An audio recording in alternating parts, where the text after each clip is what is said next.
महागणपतिं मनसा स्मरामि महागणपतिं మనసా స్మరామి. TR creations family అందరికీ నా హృదయపూర్వక ధన్యవాదాలు. అలాగే జూలై మాసానికి సంబంధించి మాస ఫలితాలు ఏ విధంగా ఉండబోతున్నాయని చూసే ముందు ఈ యొక్క మాసంలో మేజర్ ఈవెంట్స్ మనం చూద్దాం. సో ఇక్కడ చూస్తే కనుక 3వ తారీఖు సంకటహార చతుర్థి, 12వ తారీఖు మాస శివరాత్రి, 25 మనకి తొలి ఏకాదశి ఉంది, 29వ తారీఖున గురు పౌర్ణమి. అదే ఆషాఢం కూడా స్టార్ట్ అవుతుంది, 15వ తారీఖు నుంచి మనకి ఆషాఢ మాసం కూడా మొదలవుతూ ఉంది. ఇవి మేజర్ ఈవెంట్స్. ఇక గ్రహాల యొక్క సంచారం మనం చూసినట్టయితే కనుక ఈ మాసం మనం మేజర్ ట్రాన్సిటల్ చేంజెస్ విషయానికి వస్తే బుధుడు రిట్రోగ్రేడ్ వక్రస్థితి పొంది ఆయన మళ్ళీ మిథునంలోకి స్వక్షేత్రంలోకి వెళ్తూ ఉన్నారు. అలాగే శుక్రుడు జూలై 7వ తారీఖు నుంచి కూడా అక్కడ జూలై 4 నుంచి శుక్రుడు సింహరాశిలోకి వస్తూ ఉన్నారు. జూలై 7 నుంచి బుధుడేమో మిథునంలోకి వెళ్తూ ఉన్నారు. అలాగే రవి యొక్క సంచారం కూడా ఇక్కడ మనకి 15వ తారీఖు తర్వాత 17వ తారీఖు తర్వాత మిథునం నుంచి కర్కాటకంలోకి ఉంటుంది. ఈ విధంగా కుజుడు వృషభ రాశిలో, రవి బుధులు మిథున రాశిలో, గురుడు ఉచ్చస్థితిలో కర్కాటక రాశిలో, కేతువు శుక్రుడు సింహరాశిలో, అక్కడ కుంభరాశిలో రాహు యొక్క సంచారం, మేన రాశిలో శని యొక్క సంచారం. ఈ విధంగా ముఖ్యంగా మనకి గ్రహాల సంచారం అయితే కనిపిస్తూ ఉంది. సో ఈ విధమైన గ్రహస్థితి ఆధారంగా మనకి మాస ఫలితాలు జూలై నెలకి సంబంధించి ఏ విధంగా ఉండబోతున్నాయి ఏంటనేది మనం చూద్దాం.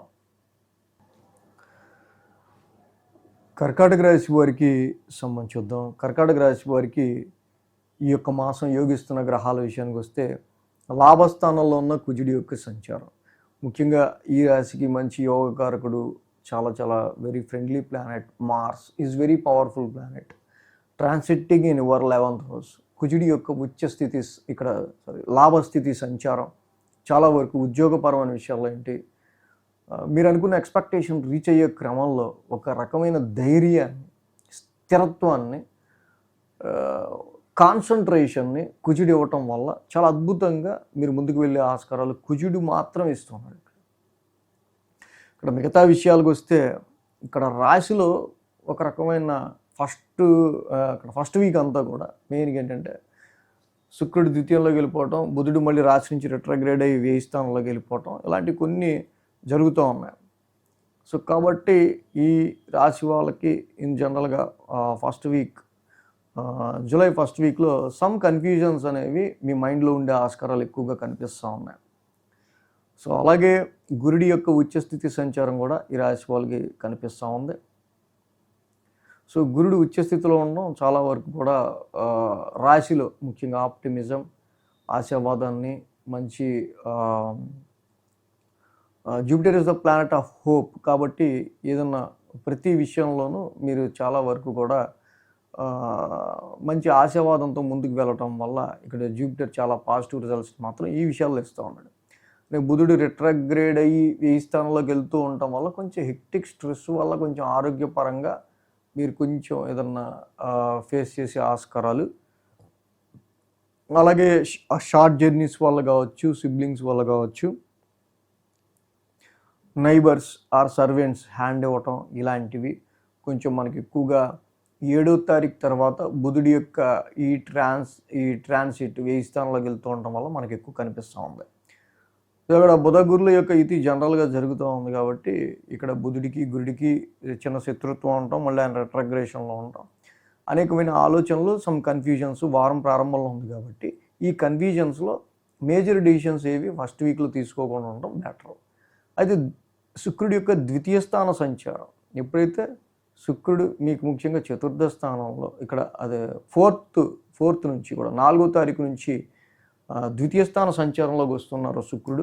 ఆర్థికపరమైన విషయాలకు సంబంధించి, లిక్విడ్ ఫ్లో ఆఫ్ మనీకి సంబంధించి, కుటుంబపరమైన విషయాల్లో ఏదైతే కేతువు వల్ల అన్ఫోకస్డ్గా కొంచెం హెడ్లెస్గా ఫ్యామిలీ విషయంలో ఏంటి, ఫైనాన్షియల్ పొజిషన్లో ఏంటి కొంచెం మీరు డిసప్పాయింట్మెంట్గా ఉన్నారు, అలాంటి విషయాల్లో శుక్రుడి యొక్క సంచారం తప్పకుండా ఇటు ఫ్యామిలీ పరమైన విషయాల్లో కావచ్చు, at the same time liquid flow of money విషయంలో కావచ్చు కొంత హెల్ప్ చేసే ఆస్కారాలు ఆర్థికపరమైన విషయాల్లో ఇక్కడ 4వ తారీఖు నుంచి శుక్రుడి యొక్క సంచారం మీకు పాజిటివ్ చేస్తూ ఉంది. రాహు మాత్రం ఈ రాశికి అష్టమ స్థానంలో ఉంటా ఉన్నారు. సో ప్రతి సీను కూడా క్లైమాక్స్ లాగా ఉంటా, ప్రతి చిన్నదానికి టెన్షన్ పడతా, ఎక్కువ యాంగ్జైటీకి గురవుతా ఈ కర్కాటక రాశి వాళ్ళు ఉండే ఆస్కారాలు ఉన్నాయి. అలాగే భాగ్యస్థానంలో శని యొక్క సంచారం ఇది ఎప్పటి నుంచి జరుగుతూనే ఉంది. 2025 జూన్ నుంచి కూడా శని ఇక్కడ 9th హౌస్లోకి రావడం, మార్చి నుంచి 2025. సో మెయిన్గా లక్ అండ్ ఫార్చ్యూన్కి సంబంధించి, అదృష్టానికి సంబంధించిన పరిస్థితుల గురించి, లైఫ్ గ్రోత్ గురించి, ఫైనాన్షియల్గా కొంచెం అప్లిఫ్ట్మెంట్ అవ్వడం గురించి, అండ్ మీరు సంపాదించే దానిలో ఇంకొంచెం గ్రోత్ ఉంటే బాగుంటుంది అనే దాని గురించి, మీరు చేసే ప్రయత్నాలు చాలా హార్డ్షిప్తో కష్టపడుతూ ముందుకెళ్తూ చేస్తూ ఉంటారు. సో ఇలాంటి వాటిల్లో ఇప్పుడు గురుడు మొన్నటి వరకు 1000 స్థానంలో ఉన్నాడు, అట్లీస్ట్ ఇప్పుడు రాశిలోకి వచ్చాడు కాబట్టి కొన్ని ఖర్చులు తగ్గుతాయి. కాబట్టి కొద్దో గొప్ప కొంత బెటర్గా ఇక్కడ మీకు కనిపించే ఆస్కారాలు ఈ జూలై మాసంలో మనకు కనిపిస్తూ ఉంది. అలాగే ఈ రాశికి సంతానపరమైన విషయాల్లో తప్పకుండా ఇక్కడ మీ కిడ్స్కి సంబంధించి కావచ్చు, ఎడ్యుకేషన్కి సంబంధించిన విషయాల్లో అండ్ ఇన్వెస్ట్మెంట్స్ విషయాల్లో కుజుడి వల్ల సమ్ రిలాక్సేషన్ అనేది కుజుడి వల్ల మనకు కనిపిస్తూ ఉంది. బట్ రవి మొదటి 2 వారాలు కూడా 17వ తారీఖు వరకు కూడా 1000 స్థాన సంచారంలో ఉంటా ఉన్నారు. సో కాబట్టి మొదటి 2 వారాలు అయ్యే ఖర్చుల విషయంలో కొంచెం ఫోకస్డ్గా, ఎందుకంటే సన్ సెకండ్ ఇక్కడ 1000 స్థానంలో ఉండటం వల్ల కుటుంబ పరంగా ధనపరంగా కొన్ని ఖర్చులు ఎక్కువగా ఉండటం అనేది మనం గమనించవచ్చు.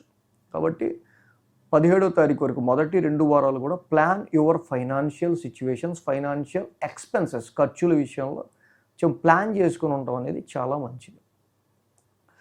అదేవిధంగా ఈ కర్కాటక రాశి వారికి వృత్తి ఉద్యోగాలకు సంబంధించి మనం చూసినట్టయితే కనుక ఓకే, భాగ్యస్థానంలో శని లాంటి ప్లానెట్ ఒకటి నడుస్తూ ఉండటం వల్ల ప్రజెంట్ స్ట్రాగ్నెంట్గా ఉన్నట్టు అనిపిస్తుంది, లక్ అండ్ గ్రోత్ కొంచెం తక్కువ ఉన్నట్టు అనిపిస్తుంది.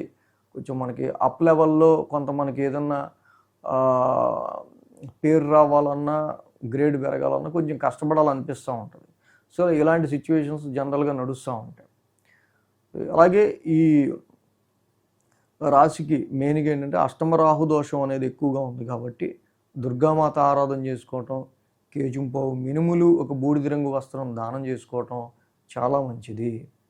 అదేవిధంగా ఎప్పుడైతే ఈ రాశి వాళ్ళకి సంబంధించి ఇక్కడ రవి బుధులు లాంటి గ్రహాలు కూడా 1000 స్థానంలోకి వెళ్తున్నాయో 7వ తారీఖు నుంచి మళ్ళీ ఇంకొంచెం ఖర్చులు కూడా కొంచెం పెరిగే ఆస్కారాలు ఉంటాయి.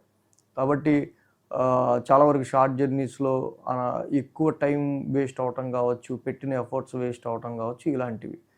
సో కాబట్టి విష్ణు సహస్రనామ పారాయణం చేసుకోవటం ఈ రాశి వాళ్ళకి చాలా చాలా చాలా మంచిది. మొదటి 2 వారాలు కూడా రవికి కేజుంపావు గోధుమలు ఒక రెడ్ క్లాత్ దానం చేయటం, బుధుడికి విష్ణు సహస్రనామ పారాయణం చేసుకోవటం, రవికి ఆదివారం దానం ఇవ్వటం చాలా మంచిది. బుధుడికి విష్ణు సహస్రనామ పారాయణం, రాహువు రవి బుధుడు మేజర్గా ఈ 3 గ్రహాలు కొంచెం ప్రాబ్లమాటిక్గా ఉన్నాయి కాబట్టి వీటికి చేయటం వల్ల ఇంకొంచెం న్యూట్రల్ రిజల్ట్స్ అనేవి ఈ గ్రహాలు ఇచ్చే ఆస్కారాలు మనకు ఉంటాయి. సో ఈ నిజంగా మరి ఈ రవి బుధుల 1000 స్థానం వల్ల ఏ వారంలో మీకు మోస్ట్ ఆఫ్ ద ఎక్స్పెన్సెస్ ఉండొచ్చు, ఖర్చులు ఏ వారంలో ఎక్కువ ఉండొచ్చు. అష్టమ రాహు వల్ల యాంగ్జైటీస్ అండ్ టెన్సిడ్ ఫీలింగ్స్ మీకు ఏ వారంలో ఎక్కువ ఉండొచ్చు. ఇది మనం వీక్లీ ఫాలో అవుతుంటే మీకు ఇంకా బాగా ఆ పర్టికులర్ వీక్లో ఏ రెమెడీ చేస్తే బాగుంటుందో కూడా తెలుస్తుంది. సో డెఫినెట్గా డిస్క్రిప్షన్లో ఏ మంత్రాలు చదువుకుంటే బాగుంటుంది అనేది కింద నేను ఇస్తాను డిస్క్రిప్షన్లో. సో ఆ మంత్రాలు తప్పకుండా చదువుకోండి. అదే రవికి బుధుడికి రాహుకి సంబంధించిన మంత్రాలు కూడా డైలీ చదువుకోవటం అనేది మంచిది. అదే డిస్క్రిప్షన్లో ఇస్తాను నేను. ఈ వీడియో కనుక మీకు నచ్చినట్లయితే లైక్ చేయండి, షేర్ చేయండి. మరిన్ని అప్డేట్స్ కోసం సబ్స్క్రైబ్ చేయడం మాత్రం మర్చిపోకండి.